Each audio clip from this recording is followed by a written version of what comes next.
잠언 13장 1절에서 12절 교독하겠습니다. 잠언 13장 1절로 12절.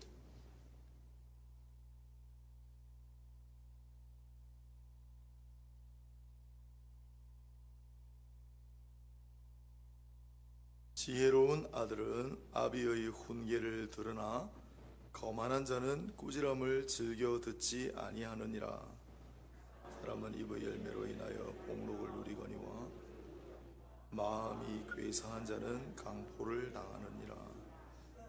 입을 지키는 자는 자기의 생명을 보전하나 입술을 크게 벌리는 자에게는 멸망이 오느니라.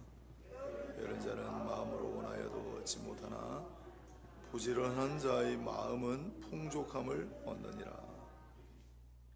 의인은 거짓말을 미워하나 악인은 행위가 흉악하여 부끄러운 데에 이르느니라.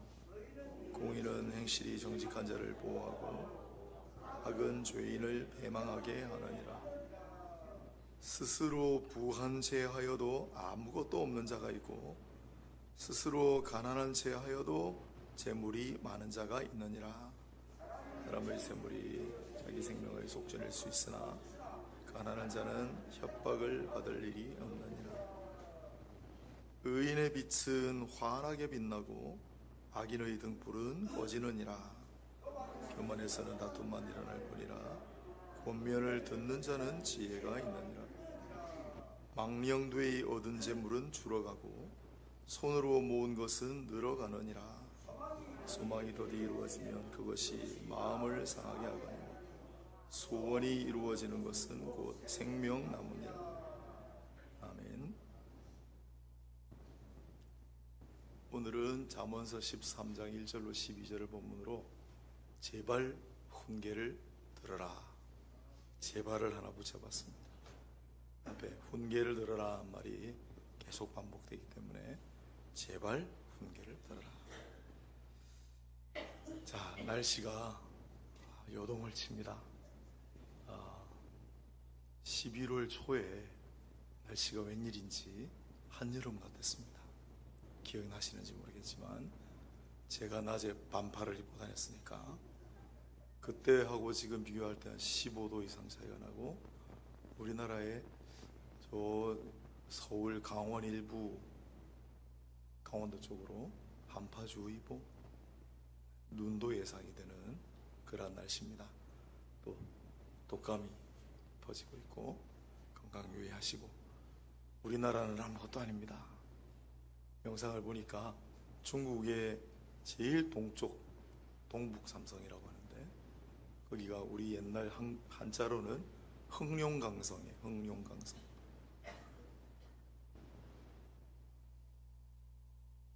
중국 사람들 쓰는 말로 헤이룽장성, 흥룡강성. 우리 제일 한반도 오른쪽 그 위에 붙어 있습니다. 압록강, 두만강 끝에 바로 넘어가면 연변이 있어요. 연변자치죠. 연변구요 그러잖아요. 그 연변보다 더 위에 올라가면 거기가 이제 옛날 동간도 흥룡강성입니다. 대표적인 도시는 하얼빈. 안중근 의사가 이 히로부미 암살했던 곳. 지금도 한 1000만 명 사는 큰 도시입니다. 그 흥룡강성에 한파 경보. 거기도 11월 초에 한여름 같은 날씨였는데 지금 어제 영하 25도까지 내려갔어요. 강풍이 30m짜리 강풍이 불어가지고 성인 남자가 날려가는 걸 봤습니다. 눈이 어마어마하게 많이 내려서 도시가 마비됐어요. 어떻게 이런 일이 있을 수 있는지. 아무튼 날씨가 아주 기괴하니까 각별히 건강 유의하시고 어려움 겪는 지역을 위해서도 함께 잊지 말고 기도해 주시기 바랍니다. 오늘 잠언서 13장 1절은 지혜로운 아들은 아비의 훈계를 들으나 그랬습니다. 그러나 거만한 자는 꾸지람을 즐겨 듣지 아니하느니라. 오늘 1절은 훈계지만은 저 뒤에 가면 권면이란 말도 있을 거예요. 권면 10절에 있네요. 교만에서는 다툼만 일어날 뿐이라 권면을 듣는 자는 훈계와 권면을 오만한 자, 거만한 자, 어리석은 자는 안 들으려고 그래요. 우리 잠언서 말씀을 함께 하고 있는데 잠언서를 쭉 빨리 지나봤습니다마는 주옥 같은 말씀들이 많습니다. 1장 22절을 보면 어리석은 자들은 어리석음을 좋아하고 거만한 자들은 거만을 기뻐하며 미련한 자들은 지식을 미워한다. 어리석은 자는 자기 어리석음을 좋아하고 거만한 자는 자기 거만함을 기뻐하기 때문에 절대 버릴 생각이 없다는 거예요. 그래서 훈계를 권면을 할 때 거부하고 반항한다. 그게 잠언서 뒤에도 계속 나옵니다. 반면에 잠언서 1장 7절에 뭐라고 했습니까? 여호와를 경외하는 것이 지식의 근본이라. 하나님을 경외하는 것이 지식의 근본이다. 하나님을 경외하라. 그런 다음에 1장 8절에 바로 이어서 내 아들아 내 아버지의 훈계를 따르고 어미의 법을 떠나지 말라. 훈계를 따르라, 훈계를 들으라 그럽니다. 그러나 지금도 잘 안 듣죠. 히브리서 12장 5절 신약 성경인데 이렇게 말씀합니다. 아들들에게 권하는 것 같이 너희에게 권면하신 말씀을 잊었도다. 훈계와 권면을 잊었다라고 얘기하고, 그럼에도 불구하고 계속되는 훈계와 권면이 있습니다.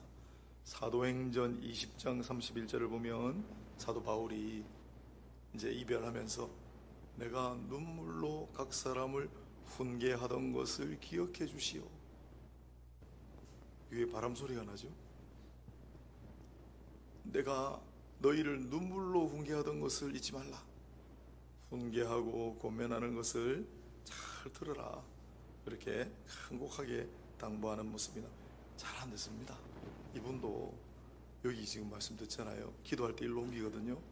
내가 제발 한 자리에서 하라고 그토록 수많은 세월을 얘기해도 조금 이따 보세요. 또 일로 갑니다. 안 듣습니다. 안 듣습니다. 기가 막히게 안 듣습니다. 그럼 왜 우리가 훈계와 권면을 들어야 하는가?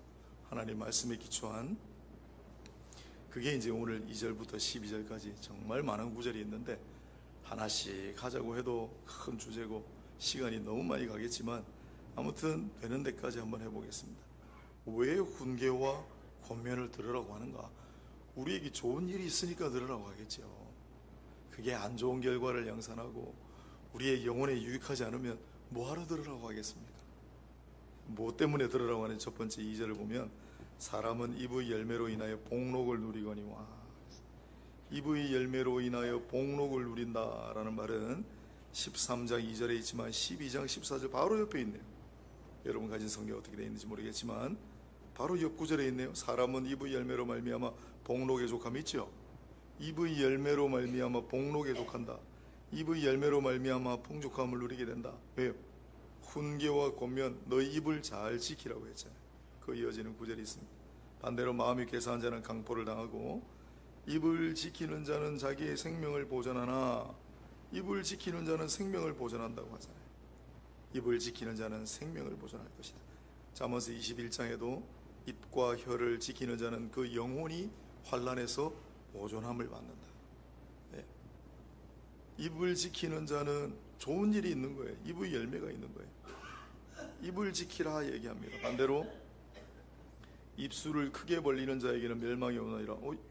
앞에는 너희 입술을 크게 열라 그럼 내가 채우리라는 구절이 있는데 여기는 어째서 입술을 크게 벌리는 자에게는 멸망이 온다고 할까? 잠언서 똑같은 잠언서에 이 해석이 나옵니다. 입을 크게 벌리는 자가 누구냐? 20장 19절에 해석이 나옵니다. 두루 다니며 남을 험담하고 마땅히 지켜줘야 할 비밀을 막 떠들고 다니는 자, 그게 입을 크게 벌리는 자예요. 잠언서에 험담하고 비밀을 다른 사람에게 누설하고 헐뜯고 그런 사람이 입술을 크게 벌리는 자라고 합니다. 잠언서에 그런 사람은 멸망한다고 얘기해요. 대신에 그렇게 하지 말고 너희 입을 지키고 입술을 지키라 라고 얘기하는 것이 자꾸 나옵니다. 그러면 입의 열매로 말미암아 너희가 복록을 누리리라. 입의 열매를 네가 누리게 되리라. 그렇게 얘기합니다. 그러면 우리 입을 어떻게 지키고 우리 입술을 어떻게 지키죠? 너무나 유명한 구절이 141편 시편에 있습니다. 시편 141편은 노래도 있어서 제가 한번 소개해드렸는데 다음에 한번 또 불러볼게요. 우리의 기도가 아침 제사와 같이 저녁의 분향과 같이 되게 하소서라는 유명한 구절이 2절에 있고 3절에 이 구절이 나옵니다. 시편 141편 3절 잘 귀담아 들으시고 기억해 보시면 좋겠습니다. 여호와여 내 입에 파수꾼을 세우시고 내 입술의 문을 지키소서. 우리는 우리 스스로 우리의 입을 지키고 우리의 입술을 잘 지킬 수 없습니다. 지킨다는 건 우리 입을 통해서 음식이 들어오지만 우리 입을 통해서 말이 나가니까 주로 우리 입에서 나가는 말을 지키는 건데, 그래서 우리 입을 지키고 입술의 문을 지키는 것이 어렵기 때문에 기도하는 거예요. 하나님, 내 입에 파수꾼을 세워주소서.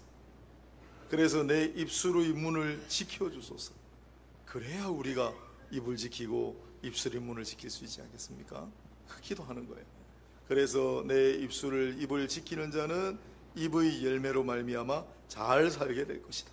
반대로 입을 가지고 떠드는 자는, 남을 험담하는 자는, 입술의 허물을 괜히 염치 않는 자는 모두가 그물에 걸리리라, 환란에 빠지리라, 멸망하리라, 그렇게 되어 있습니다.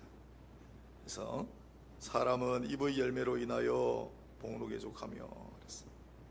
입술을 부디 잘 지키셔서, 입을 잘 지키셔서 하나님이 약속하신 이 입의 열매, 이 복록을 다 누리고 살아가시기를 축복합니다. 잘 들으면 이렇게 복이 되고 피가 되고 살이 된다니까요. 그 다음에 4절을 보면 게으른 자는 마음으로 원하여도 얻지 못하나 부지런한 자의 마음은 풍족함을 얻느니라. 부지런하라, 그리하면 너희가 풍족함을 얻으리라 하고 그토록 이야기하는데 안 듣습니다. 이것도 잘, 그죠? 풍족함을 얻는다라는 말, 풍성하게 될 것이다. 잠언서에 하나 더 나오는데, 이렇게 부지런한 자는 풍족함을 얻으리라는데 잠언서 11장 25절에는 다른 각도로, 여러분 우리가 앞에 자세히 저하고는 안 했지만, 구제를 좋아하는 자는 풍족하게 되고 남을 윤택하게 하는 자도 윤택하게 되리라. 부지런한 자는 풍족하게 되고 구제하고 다른 사람을 윤택하게 하는 자도 풍족하고 윤택하게 된다. 이 원리를 잘 기억하세요. 자기의 손으로 행하는 대로 거두리라. 12장 14절을 다시 보세요. 12장 14절 사람은 입의 열매로 말미암아 복록에 족하며 손이 행하는 대로 자기가 받느니라. 손이 행하는 대로 자기가 받느니라. 여기서 갈라디아서 말씀들이 다 파생돼 나오는 거예요. 뿌린 대로 심은 대로 거두리라. 부지런하면 풍족함을 누리리라. 손이 행하는 대로 받으리라. 성경 말씀이에요. 이 훈계를 들으라는 거예요. 부지런하여 손이 행하는 대로 거둠을 받고 열매와 결실의 기쁨이 넘치는 여러분이 다 되시기를 축복합니다.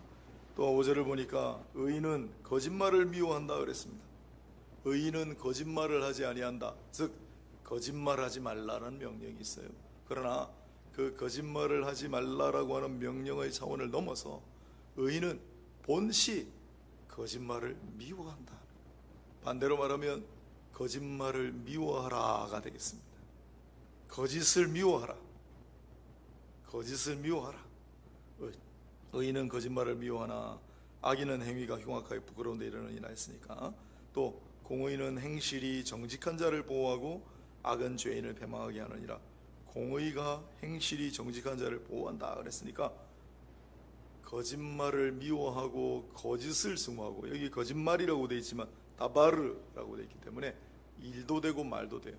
의인은 거짓말을 싫어하고 거짓 자체를 미워합니다. 그러면 그 정직한 자를 공의가 인도하겠다. 여호와께서 너희 앞에 떠오르는 빛이 되어 너희 앞뒤를 호위하시고 인도하시리라. 이사야서의 말씀처럼 정직하고 성실하게 살아가는 자는 하나님께서 친히 인도하시고 바른 길 가게 하시고 길을 곧게 하신다. 잠언서 11장 앞서 나온 말씀들이에요. 정직하라, 거짓을 미워하라. 그러면 하나님께서 친히 그 길을 인도하시고 그 길을 곧게 하시고 그 정직한 자를 보호하시리라 약속하시는 말씀. 정직하십시오. 거짓을 미워하십시오. 7절을 보겠습니다. 또 유명한 구절이 나옵니다. 스스로 부한 채 하여도 아무것도 없는 자가 있고 스스로 가난한 채 하여도 재물이 많은 자가 있느니라. 부자라고 자기가 막 자랑하고 다니고 뻐기고 다니는데 실상은 가난하기 짝이 없는 자가 있고, 요한계시록에 있는 말씀 잘 아시죠? 부요한 자라 하나 실상은 가난한 자로다. 스스로 가난한 채 하는데 가난한 것 같은데 실제로 부자인 사람들이 있어요. 참된 부자가 누구냐? 참된 부자가 누구냐? 그래서 우리 고린도후서 6장 10절에 사도 바울이 유명한 구절들을 남겼죠. 모순업법. 우리는 근심하는 자 같으나 항상 기뻐하고, 가난한 것 같으나 많은 사람을 부유하게 하고, 아무것도 없는 것 같으나 모든 것을 가진 자로다. 고린도후서 6장 10절이 여기서 나왔습니다. 아무것도 없는 것 같으나 모든 것을 가진 자, 가난한 것 같은데 많은 사람을 부유하게 하는 자. 오늘 잠언에는 가난한 채 하는데 재물이 많은 자라고 했는데, 물론 그것도 중요한데 저는 고린도후서 말씀이 더 소중하다고 생각해요. 가난한 자 같은데 많은 사람을 부유하게 하는 자다.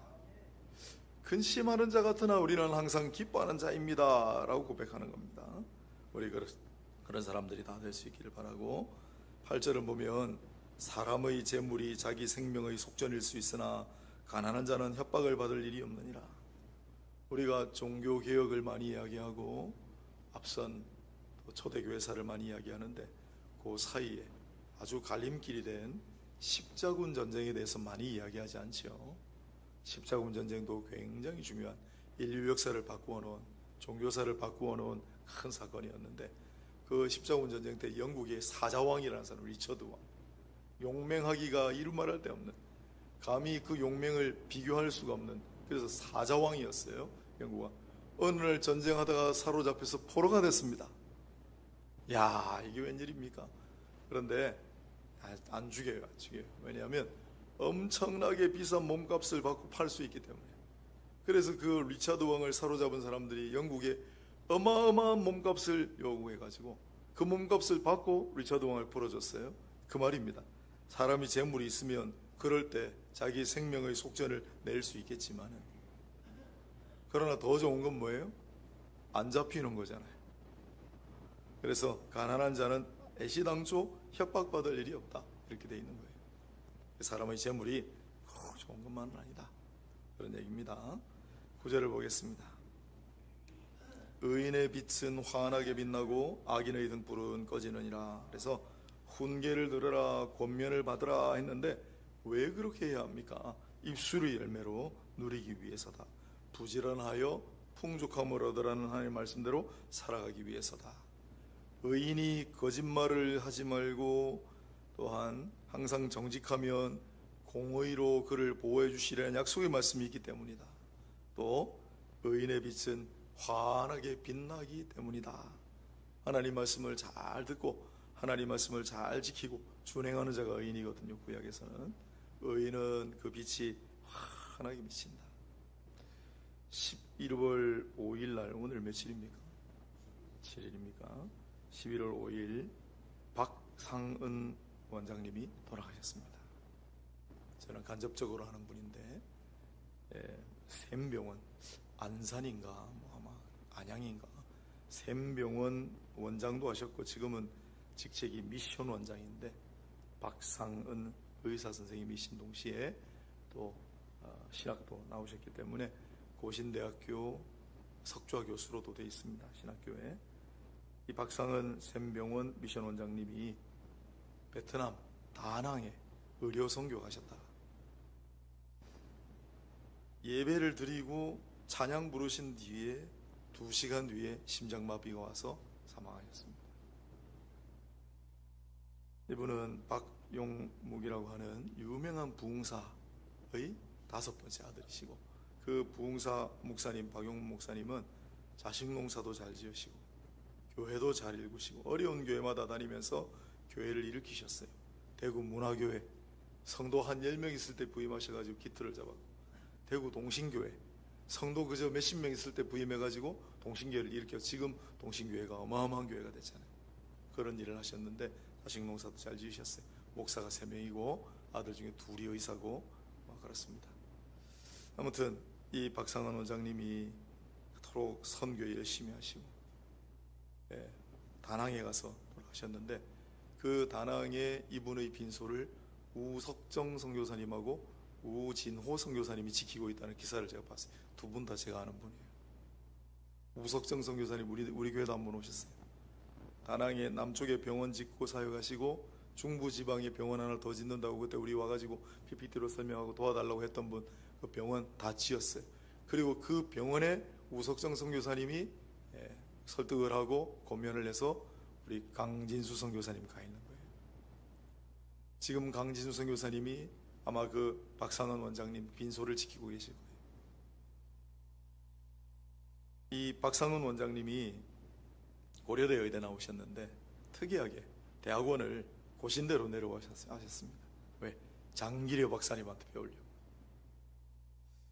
자기가 학부 다닐 때는 로제타 홀 선교사님이란 분 영향을 많이 받았는데 자기가 평생 선교하고 하나님 나라 사역을 위해 이렇게 일평생 매진하고 결국 젊은 나이신데 58년생이신데 심장마비로 돌아가셨는데 이 일을 시작하게 된 계기가 그 한 줄의 권면 때문이었대요.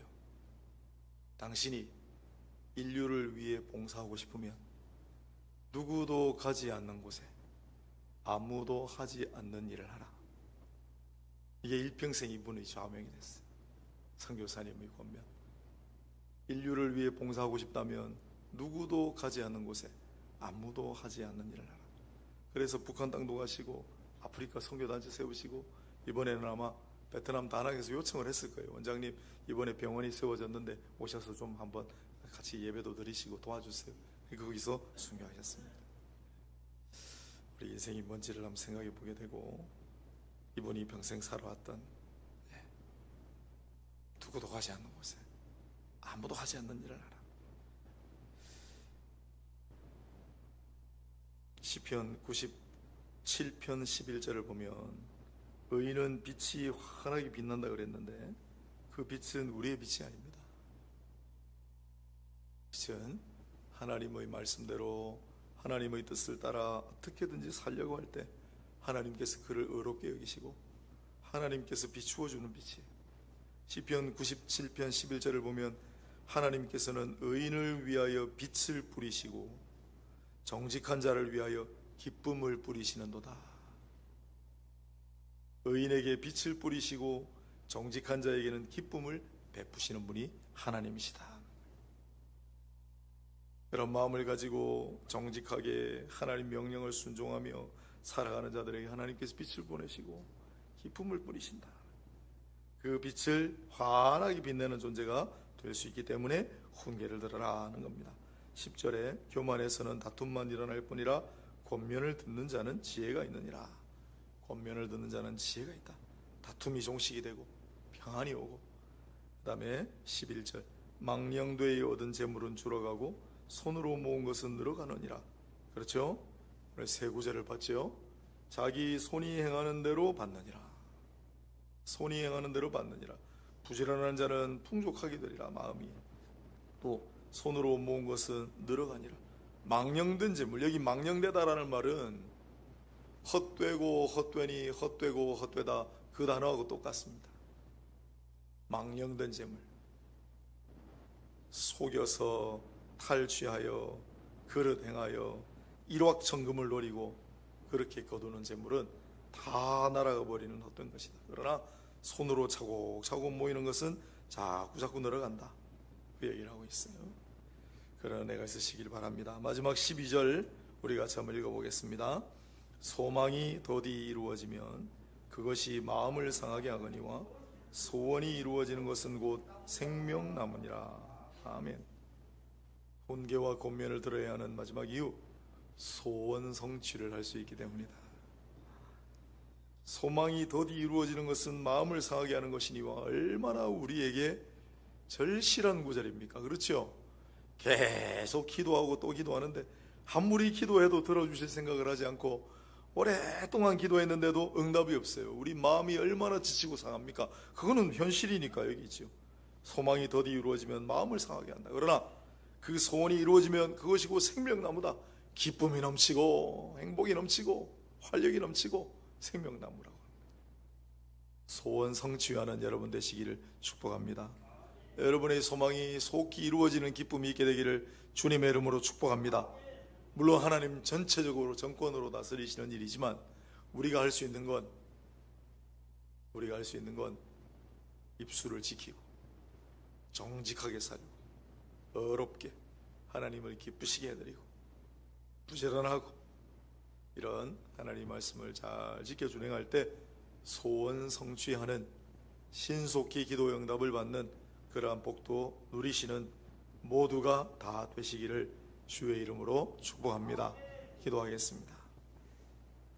하나님, 오늘 훈계를 들으라는 제목으로 다시 한번 주신 말씀을 우리가 마음에 새기고 또 우리에게 많이 약속하신 이 유익을 우리가 받아 누리며 살아가기를 원합니다. 그러기 위해서 하나님 말씀으로 우리에게 들려주시는 적지 않은 훈계와 권면을 잘 이행하여 하나님을 기쁘시게 해드리고 또한 우리의 소원도 성취하는 기쁨이 있는 모든 성도들 다 되게 하여 주옵소서. 예수님의 이름으로 기도드립니다. 아멘.